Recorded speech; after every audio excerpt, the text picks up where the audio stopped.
په افغانستان کې د وروستۍ زلزلې له امله له زیانمنو شویو افغانانو سره د بشري مرستو په دوام د روان 1402 لمریز کال وری میاشتې په 11مه نیټه د متحده عربي اماراتو له لوري د بشري مرستو 8.5 ټنه جوپه چې خوراکي توکي، البسه او ادویه پکې شامل وو کابل ته راورسیده. د ریاست الوزرا اقتصادي معاونیت ځانګړی سکرتر مولوي عبدالله عظام وایي را رسیدلې مرستې به اړوندو وزارتونو او ادارو ته تسلیم شي څو یې په شفاف ډول پر اړمنو او اغیزمنو هیوادوالو وویشي. متحده عربي امارات له لوري د څو کومکونو جوپه نن کابل ته راورسېده چې خوراکي مواد، البسه او ادویه پکې شامل دي. را رسېدلې مرستې به انشاءالله اړوندو وزارتونو او ادارو ته په واک ورکړل سي څو یې په شفافه توګه پر اغیزمنو او اړمنو هیوادوالو وویشي.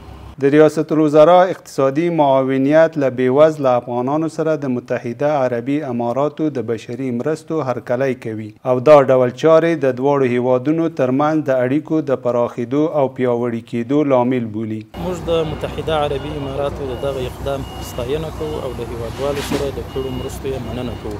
داسې اقدامات به انشاءالله د دواړو هیوادونو د اړیکو پر لا پیاوړي کولو باندې مثبت اغیز ولري. د ریاست الوزرا اقتصادي معاونیت ځانګړي سکرتر د خپلو خبرو پر مهال پر نړیوالو غږ وکړ چې پر افغانانو د بندیزونو او فشارونو پر ځای دې له هغوی سره د دوه اړخیزو اړیکو او تعامل لاره غوره کړي.